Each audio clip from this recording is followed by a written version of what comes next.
ప్రియమైన మిత్రులారా, మరొకసారి మిమ్మల్ందరినీ ప్రేమధార కార్యక్రమానికి సాదరంగా ఆహ్వానిస్తున్నాం.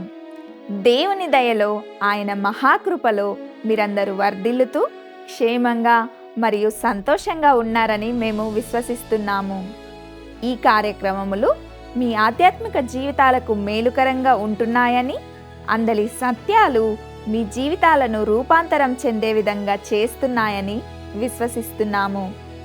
ఇక ఈనాటి పాఠంలో మానవుడు దేవునికి వ్యతిరేకంగా తలపెట్టిన ఉద్దేశమును దేవుడు ఏ విధంగా లయపరిచాడో, మరియు నోవాహు కుమారుడైన షేము యొక్క వంశావళి అబ్రహాము వైపునకు దారి తీసిన విషయాలను మనము తెలుసుకోబోతున్నాం. ఇక శ్రద్ధగా ఆ విషయాలను విందామా?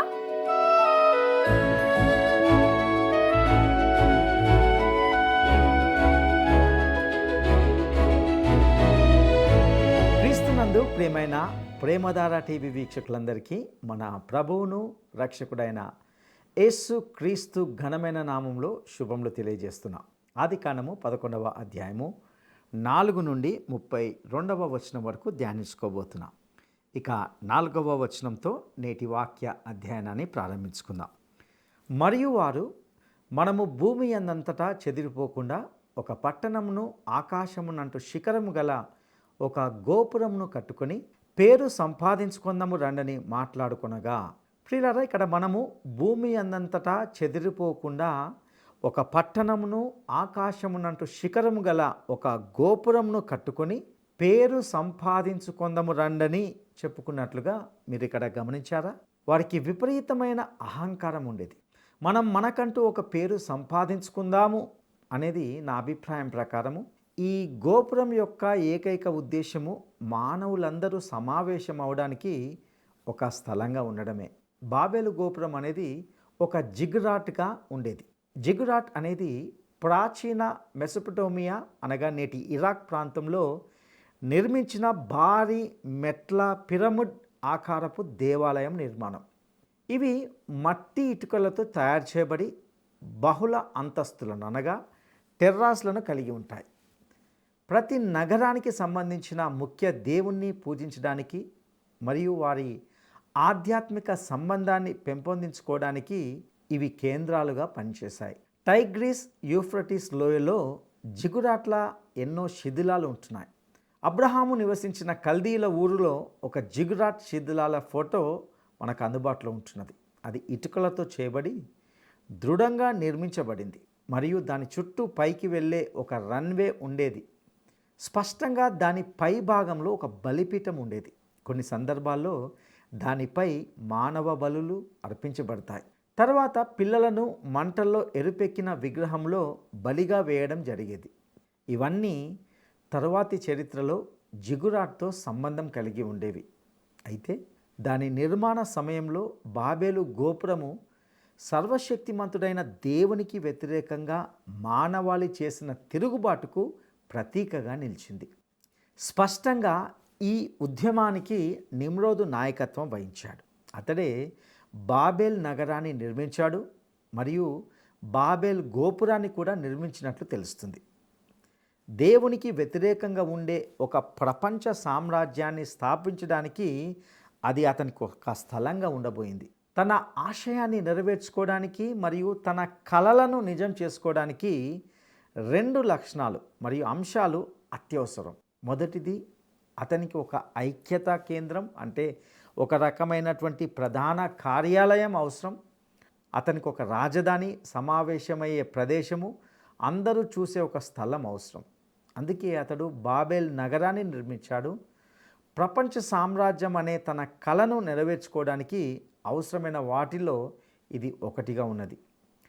ఇక రెండవదిగా, అతనికి కేవలము భౌగోళికంగానే కాకుండా మానసికంగా కూడా ఒక ప్రేరణ కేంద్రం అనేది అవసరం. అది తన ప్రేరణను, ఒక స్ఫూర్తిని, ఒక పాటను, ఒక యుద్ధ నినాదాన్ని ఇచ్చేదిగా ఉండాలి. సరిగ్గా చెప్పాలి అంటే జెండా చుట్టూ చేరండి మిత్రులారా అన్నట్లుగా ఏదో ఒక బలమైన మరియు ప్రేరేపించే ప్రేరణ అనేది ఉండాలి. ఒక స్మారక చిహ్నం అనేది ఉండాలి. కమ్యూనిజం సమావేశమయ్యే చోటు లెనిన్ సమాధి, మరియు నిమ్రోదు కాలంలో అది బాబెల్ గోపురం. మనకు ఒక పేరు సంపాదించుకుందాము అనేది మితిమీరిన ఆశయాన్ని వెల్లడిస్తుంది. ఇప్పుడు బాబెల్ గోపురం అంటే ఏది కాదో చూద్దాం. ఇది ఎత్తైన జల ప్రళయ సమయంలో ఆశ్రయ దుర్గంగా ఉండడానికి నిర్మించబడలేదు. కొందరు వ్యాఖ్యాతలు లేదా వివరణకారులు సూచించినట్లుగా అతడు జలప్రలయ స్థాయికి పైగా నిర్మించడం లేదు. వాస్తవానికి నేను దానిని చాలా అవివేకమైన వివరణగా భావిస్తున్నాను.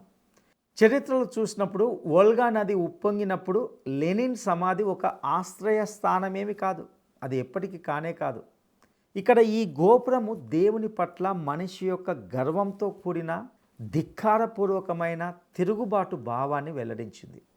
దేవుడు మనిషితో భూమి మీద విస్తరించి భూమిని నింపాలని చెప్పాడు. కానీ మనిషి తన ఉద్దేశమును బయలుపరుస్తూ సారాంశపూర్వకంగా ఈ విధంగా జవాబిచ్చాడు: మేమేమి చేయము, మేము విస్తరించము, మేమందరం ఒకే చోట చేరుతాము, మీతో మాకు ఇక సంబంధం లేదు అన్నట్లుగా ఉంది. బాబెలు గోపురము స్పష్టంగా దేవునికి వ్యతిరేకంగా ఉంటున్నది. అంతేకాకుండా బాబెలు గోపురము ఒక మతపరమైన చిహ్నం, అదొక జిగురాట్. నేను సూచించినట్లుగా ఆ లోయ అంతటా జిగురాట్ల శిథిలాలు ఉన్నాయి. అవి సృష్టికర్తను కాకుండా సృష్టిని ఆరాధించే ప్రదేశాలు. కొన్ని జిగురాట్లు గుండ్రంగా ఉండేవి, మరికొన్ని చతురాస్రాకారంలో ఉండేవి. కానీ వాటన్నింటికి పైకి వెళ్ళడానికి దారులు ఉండేవి. మరియు పై భాగంలో ప్రజలు సూర్యుడు, చంద్రుడు మరియు నక్షత్రాలను పూజించేవారు. ఏది ఏమైనా వారు సూర్యుడు, చంద్రుడు మరియు నక్షత్రాలను చూడగలిగినప్పుడు తమకు వరద రాదని వారికి తెలిసేది. మరియు వరదను పంపినందుకు దేవుడు చాలా క్రూరంగా ప్రవర్తించాడని వారు భావించారు. ఇప్పుడు బాబెలు గోపురం పట్ల దేవుని ప్రతిచర్య ఏ విధంగా ఉందో గమనిద్దాం. ఆదికాండము 11వ అధ్యాయము 5-6 వచనాలను మనం గమనిద్దాం. యెహోవా నరుల కుమారులు కట్టిన పట్టణమును గోపురమును చూడ దిగి వచ్చెను. అప్పుడు యెహోవా, ఇదిగో జనము ఒకటే, వారికందరికీ భాష ఒక్కటే, వారు ఈ పని ఆరంభించి ఉన్నారు. ఇక మీదట వారు చేయదలుచు ఏ పని అయినను చేయకుండా వారికి ఆటంకమేమీయూ నుండదు. ఇది ఒక అద్భుతమైన ప్రకటన. ప్రజలందరూ ఒకే భాష మాట్లాడినందున వారికి పెద్దగా భాష అవరోధం అంటూ లేదు. వారు కలిసి తమ జ్ఞానాన్ని మరియు వనరులను పంచుకోగలిగారు. ఇప్పుడు వారు చేయాలనుకున్న ఏది వారికి అసాధ్యం కాదు. జలప్రలయం తర్వాత కూడా మనిషికి పతనమైన స్వభావం ఉందని మరియు అతడు పూర్తిగా భ్రష్టుడై ఉన్నాడని మనం ఇక్కడ చూస్తాం. దేవుడు ఈ తిరుగుబాటును విస్మరించలేడు, ఎందుకంటే ఇది ఆయనకు వ్యతిరేకంగా చేసిన తిరుగుబాటు. దేవుడు ఒక రక్షణ గోడను నిర్మించబోతున్నాడు. ఆయన ఒక అడ్డంకిని సృష్టించబోతున్నాడు. ఇది అవసరమైంది, ఎందుకంటే మనిషి చాలా సమర్థుడైన జీవి. అతడు చంద్రునిపైకి వెళ్ళగలడు మరియు జెట్ విమానంలో ప్రయాణించగలడు. ఇప్పటికీ చాలా ఆశ్చర్యపోతుంటాను. ఈనాడు మానవుడు జెట్ విమానంలో కూర్చొని గాలిలో 5 మైళ్ళ ఎత్తులో ప్రయాణిస్తూ రుచికరమైన విందును స్వీకరించగలుగుతూ ఆస్వాదించగలుగుతున్నాడు. నిజం చెప్పాలంటే ఇప్పటికీ దానిని నమ్మలేని పరిస్థితిగా మనం ఊహించవచ్చు. అది నమ్మశక్యం కానిదిగా అనిపిస్తుంది. మనిషి అది సాధించాడు కూడా. ప్రియమిత్రమా, మనిషి చాలా సమర్థుడైన జీవి. మానవాళి అంతా దేవునికి వ్యతిరేకంగా ఏకమైతే ఒకే భాషతో వారు ఏమి చేయగలరో మీరు చూడవచ్చు. కాబట్టి దేవుడు ఏం చేశాడో గమనించండి. ఆదికాండము 11వ అధ్యాయము 7-9 వచనాలను మనం గమనిద్దాం. గనుక మనము దిగిపోయి వారిలో ఒకని మాట ఒకనికి తెలియకుండా అక్కడ వారి భాషను తారుమారు చేయదము రండని అనుకొనెను. అలాగూ యెహోవా అక్కడ నుండి భూమి అందంతటా వారిని చెదరగొట్టెను గనుక వారు ఆ పట్టణమును కట్టుట మానిరి. దానికి బాబేలు అను పేరు పెట్టిరి, ఎందుకనగా అక్కడ యెహోవా భూజనులందరి భాషను తారుమారు చేసెను. అక్కడ నుండి యెహోవా భూమి అందంతటా వారిని చెదరగొట్టెను. ఇప్పుడు మనిషి భూమి మీద చెదరగొట్టబడ్డాడు. వారు తమ తిరుగుబాటులో కలిసి ఉన్నారు, కానీ ఇప్పుడు వారు ఒకరినొకరు అర్థం చేసుకోలేకపోతున్నారు. మీకు తెలుసా, ఒక భాష అవరోధము చైనా గోడ కంటే ఎత్తైన గోడ. ఇది బెర్లిన్ గోడ కంటే ఎత్తైనది మరియు అత్యంత ప్రభావవంతమైనది. ఇది ప్రజలను వేరు చేసేది మరియు ఒక జాతీయ సరిహద్దు కంటెను మరియు ఒక మహాసముద్రం కంటెను బలమైనది. భాషలు క్రమంగా అభివృద్ధి చెందాయని చాలామంది చెబుతారు. కానీ దేవుడు ఆయన వారి భాషను కలవరపరిచానని చెప్పాడు. తద్వారా వెంటనే వారు నిర్మిస్తున్నప్పుడే వారు ఒకరినొకరు అకస్మాత్తుగా అర్థం చేసుకోలేకపోయారు. నిర్మాణ ప్రాజెక్ట్ అకస్మాత్తుగా ఆపబడింది మరియు ప్రజలు బాబేలు నుండి దూరంగా వెళ్ళారు. వారు ప్రతి దిశలో వ్యాప్తి చెందారు. ఇక్కడ జరిగినది ఒక గొప్ప సంఘటన. ఇక్కడ వారు ఒకరినొకరు అర్థం చేసుకోలేనటువంటి సమయంలో పలు భాషల్లో మాట్లాడడం అనేది ఉంది. ఇదొక అద్భుతం. అదేమిటంటే మాట్లాడుచున్న అద్భుతము మరియు వినుచున్న అద్భుతము. వారు వేరువేరు భాషలు మాట్లాడారు, కానీ వారిని విన్నవారు ఎవరు వారిని అర్థం చేసుకోవడం లేదు. ప్రియులారా, నేను మిమ్మల్ని ఒక ప్రశ్న అడుగుతాను. ఇది మారు వేషంలో వచ్చిన ఆశీర్వాదమా లేక మానవాళిపై పడిన శాపమా? సరే, దేవుని ఉద్దేశాల ప్రకారము అది ఒక ఆశీర్వాదం. దేవుని నుండి దూరంగా మానవుని అభివృద్ధి విషయానికి వస్తే అది నిస్సందేహంగా ఒక తీర్పు అయింది. శతాబ్దాలుగా మానవాళి వేరువేరుగా ఉంచబడింది మరియు అది వారికి ఒక పెద్ద ఆటంకంగా ఉంది. ఈరోజు టెలివిజన్, సోషల్ మీడియా మరియు జెట్ ప్రయాణం వంటి మాధ్యమాల ద్వారా జరుగుతున్న ఒక విషయం ఏమిటంటే ఈ గోడలు కూల్చివేయబడుతున్నాయి. అవి ఎరుకో గోడల వలె కూలిపోతున్నాయి. దేవుడు మళ్ళీ తీర్పు తీర్చడానికి వస్తున్నాడని నేను నమ్మడానికి ఇది ఒక కారణం. ఇప్పుడు ఈ భాషల ఉద్యమాన్ని పెంతెకొస్తు దినాన జరిగిన సంఘటనతో పోల్చి చూద్దాం. అది కూడా ఒక గొప్ప భాషల ఉద్యమమే మరియు ఆ సమయంలో అక్కడ ఉన్న ప్రజలకు అర్థమయ్యే అన్ని భాషలలో సువార్త ప్రకటించబడిందని మనం చూస్తాం. ఇది తెలియని భాషలో మాట్లాడడం కాదు. మొదటి నుండి భాషల ఉద్యమంలో అలాంటిది ఎప్పుడూ లేదు. పెంతెకొస్తు దినాన దేవుడు బాబేలు గోపురం సంఘటనకు తన జవాబునిస్తున్నాడు. దేవుడు మానవాళితో ఇలా అంటున్నాడు, నా దగ్గర మీకోసము ఒక సువార్త మరియు ఒక సందేశం ఉంది మరియు నేను మీ సొంత భాషలో ఆ సువార్తతో మీ వద్దకు వస్తున్నాను అని అంటున్నాడు. ఇది దేవుడు చేసిన కార్యము మరియు ఈరోజు బైబిల్ మరే ఇతర పుస్తకం కంటే ఎక్కువ భాషల్లోకి అనువదించబడింది. ఇది ఇప్పటికీ అనేక భాషలు మరియు మాండలికాలలోకి అనువదించబడుతుంది మరియు ప్రపంచవ్యాప్తంగా అక్షరాల వందలాది గిరిజన సమూహాలకు చేరవేయబడుతుంది. సువార్త మానవ జాతి అందరి కోసం ఉద్దేశించబడింది మరియు అన్య భాషల్లో మాట్లాడడానికి గల కారణం మరియు ఉద్దేశం ఏమిటంటే దేవుడు బాబేలు గోపురం సమస్యకు పరిష్కారం ఇచ్చాడని మానవ జాతికి తెలియజేయడమే. ఇప్పుడు ఆయన మనిషి కోసము విమోచనను సిద్ధపరిచాడు. ఆ లక్ష్యం నెరవేరింది. మనిషి తన రక్షణను తానే సంపాదించుకోవడానికి ప్రయత్నించాల్సిన అవసరం ఇక లేదు. అతడు దేవుని సందేశాన్ని విని ఆయన వైపు తిరగవచ్చు. మీరు ఎవరైనప్పటికీ, మీరు ఏ భాష మాట్లాడినా ఈ సువార్త మీకోసమే. ఇది మీకోసమే. ఇది ప్రపంచంలోని అన్ని దేశాల కోసం. బైబిల్లోని చివరి పుస్తకమైన ప్రకటన గ్రంథము 7వ అధ్యాయము 9వ వచనంలో మనకు ఈ విధంగా చెప్పబడింది. అటు తరువాత నేను చూడగా ఇదిగో ప్రతి జనములో నుండి, ప్రతి వంశంలో నుండి, ప్రజలలో నుండి, ఆయా భాషలు మాట్లాడు వారిలో నుండి, ఇక షేము నుండి అబ్రహాము వరకు ఉన్న వంశావళిని గమనిద్దాం. ఇప్పుడు మనము షేము వంశాన్ని గురించి చర్చిస్తాం, ఎందుకంటే అది పాత నిబంధన అంతటా అనుసరించబడే వంశం. ఆదికాండము 11వ అధ్యాయము 10వ వచనాన్ని మనం గమనిద్దాం. షేము వంశావళి ఇది. షేము 100 ఏండ్లు గలవాడై జల ప్రవాహము గతించిన 2 ఏండ్లకు అర్పక్షదును కనెను. షేము వంశావళి తరువాతి వచనాల్లో ఇవ్వబడింది. ఇక మనము ఆదికాండము 11వ అధ్యాయము 24, 25 వచనాలను మనం గమనిద్దాం. నాహోరు 29 ఏండ్లు బ్రతికి తెరహును కనెను. నాహోరు తెరహును కనిన తరువాత కుమారులను కుమార్తెలను కనెను. ప్రియులారా, ఇక్కడ మనము తెరహు వంశాన్ని అనుసరిస్తున్నామని మీరు చూస్తారు. తెరహు వంశాన్ని ఎందుకు అనుసరిస్తాము?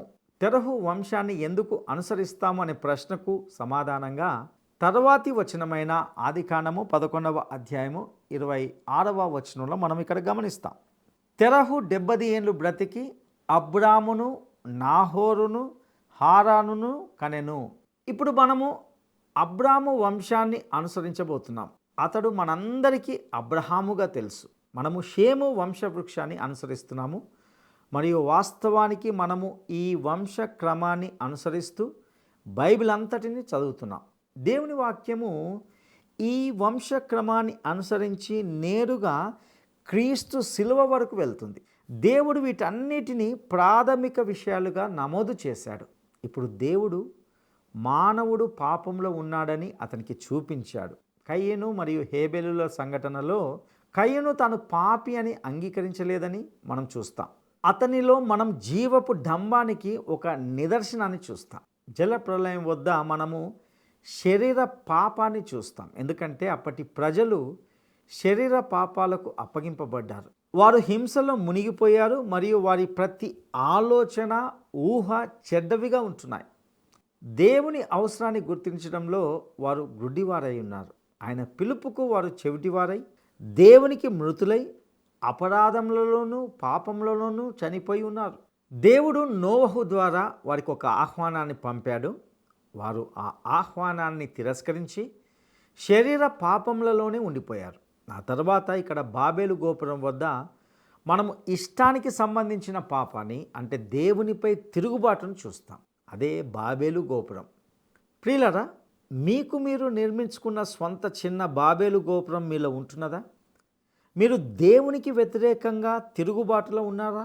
దేవునికి వ్యతిరేకంగా తిరుగుబాటులో ఉండడం మానవ స్వభావ సహజ లక్షణం. ఒక సాయంత్రం ఆనంద్ అనే చిన్న పిల్లవాడు చాలా మొండిగా ప్రవర్తిస్తున్నాడు. అతడు బాగా అల్లరి చేస్తున్నాడు మరియు అతని తల్లికి అతనితో చాలా ఇబ్బందిగా ఉంది. చివరికి ఆమె అతన్ని పట్టుకొని ఒక మూలన కూర్చోబెట్టింది. అతని ముఖం గోడ వైపుకు పెట్టి అక్కడే కూర్చోమని చెప్పింది.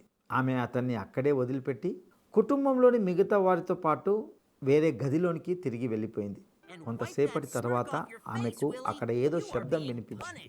దాంతో ఆమె అతన్ని పిలిచి, ఆనంద్, నువ్వు ఇంకా నిలబడి ఉన్నావా అని అడిగింది. దానికి అతడు, లేదమ్మా, నేను కూర్చునే ఉన్నాను, కానీ నా లోపల మాత్రము నేను నిలబడి ఉన్నాను అని చెప్పాడు.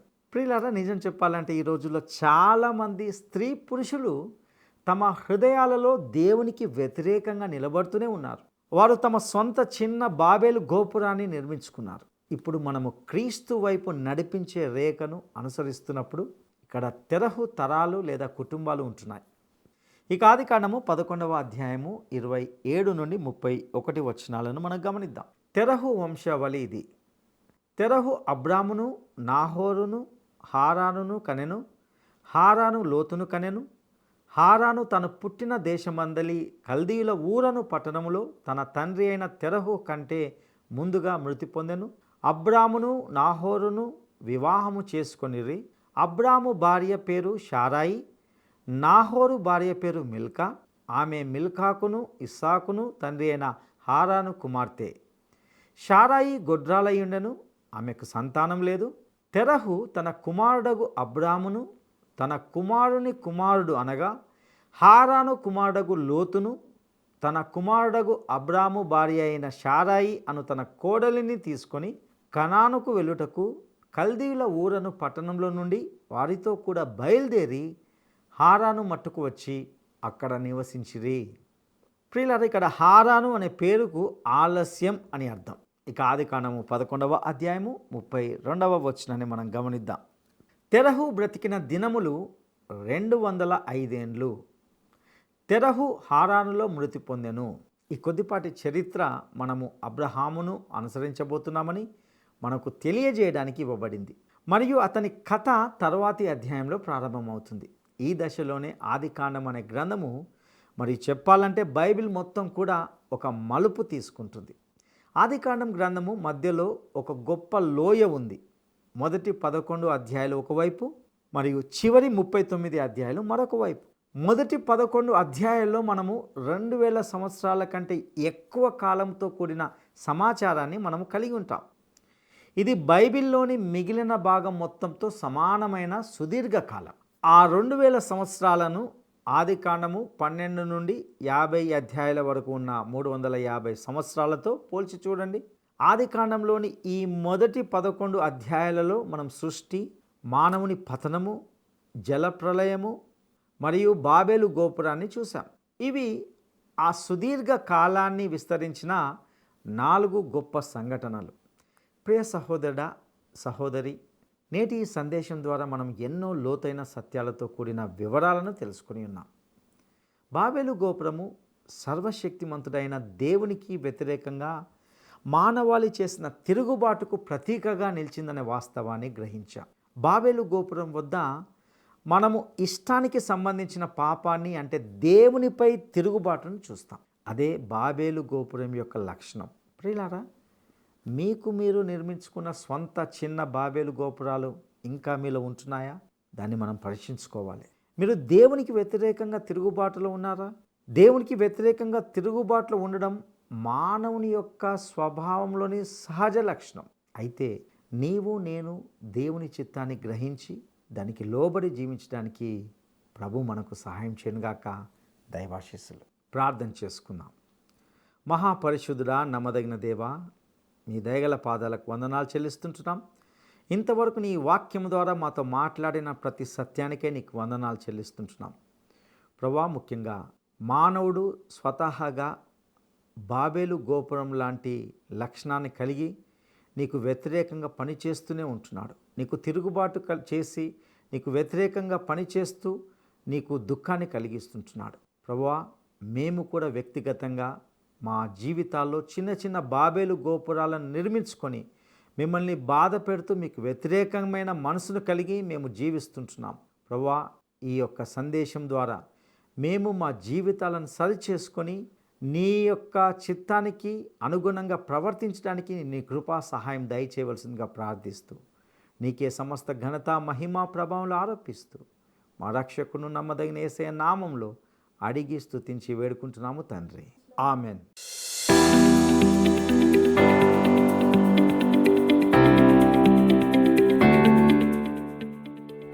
బాబెలు అను పేరునకు అర్థం ఏమిటి? బాబెలు అను పేరుకు అర్థం ఏమిటి? 1. తిరుగుబాటు. 2. గోపురము. 3. తారుమారు. ఈ ప్రశ్నకు సరైన జవాబును ఈ వాట్సాప్ నంబర్కు పంపండి. మా వాట్సాప్ నంబర్ 9339952570. నేటి ఈ కార్యక్రమం మీ జీవితాలకు ఆశీర్వాదకరంగా ఉందని, ఇందలి సత్యాలు మీ హృదయాలను హత్తుకునే విధంగా ఉన్నాయని నమ్ముతున్నాము. ఈ క్రమబద్ధమైన అధ్యయనానికి సంబంధించి కానీ, ఆధ్యాత్మిక జీవితానికి సంబంధించి కానీ ఏవైనా ప్రశ్నలు, సందేహాలు లేక ప్రార్థన మనవులు ఉంటే దయచేసి తప్పనిసరిగా స్క్రీన్ మీద ఇవ్వబడిన ఫోన్ నెంబర్ ద్వారా మమ్మల్ని సంప్రదించగలరని ఆశిస్తున్నాం. దేవుడు మీకు తోడై ఉండి నడిపించునుగాక.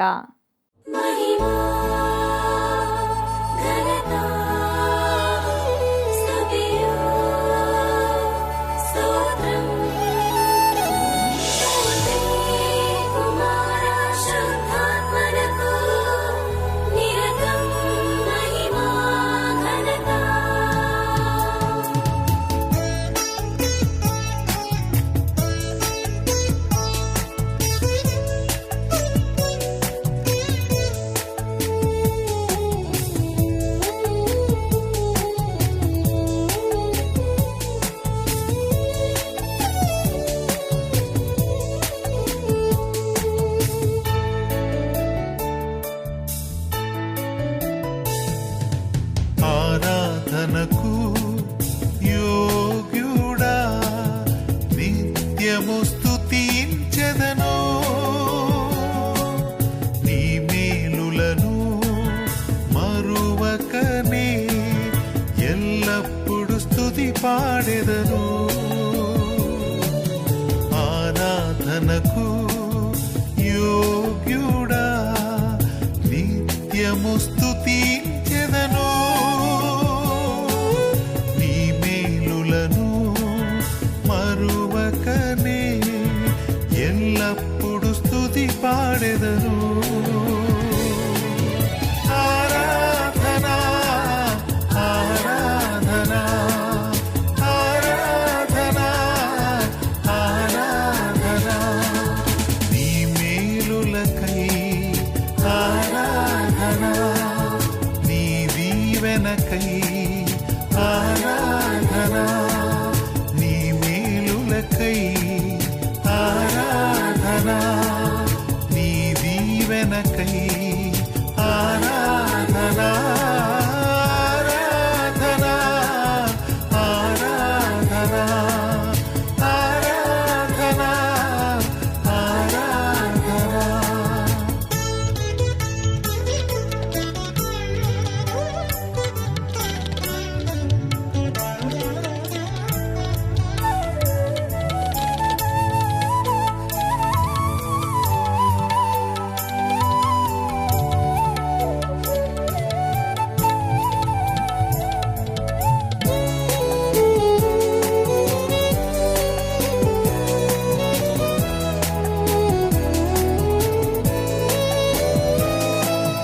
దినమెల్ల నీ చేతులు చాపి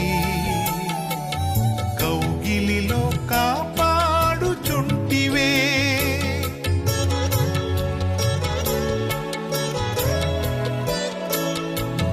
దినమెల్ల నీ చేతులు చాపి నీ కౌగిలిలో కాపాడుచుంటివే,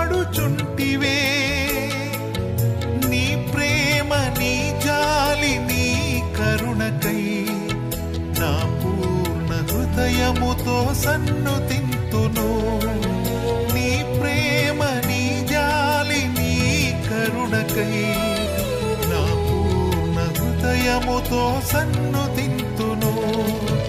ఆరాధనా, ఆరాధనా, ఆరాధనా, ఆరాధనా, నీ ప్రేమకై ఆరాధనా, నీ జాలికై ఆరాధనా, నీ ప్రేమకై ఆరాధనా, నీ జాలికై ఆరాధనా, ఆరాధనా, ఆరాధనా, ఆరాధనా, ఆరాధనా.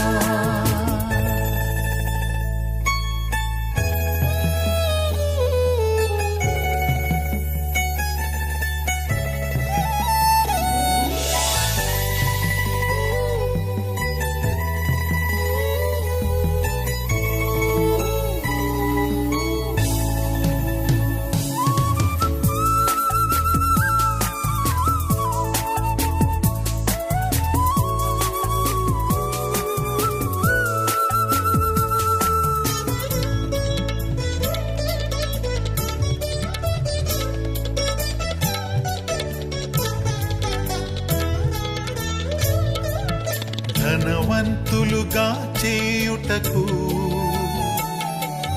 దారిద్ర్యతను అనుభవించినావు,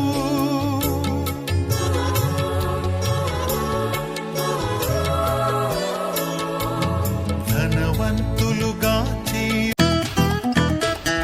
ఈ కార్యక్రమం మీకు నచ్చిందా? అయితే వెంటనే మిస్డ్ కాల్ ఇవ్వండి. బహుమతి పొందే విజేత మీరే కావచ్చు.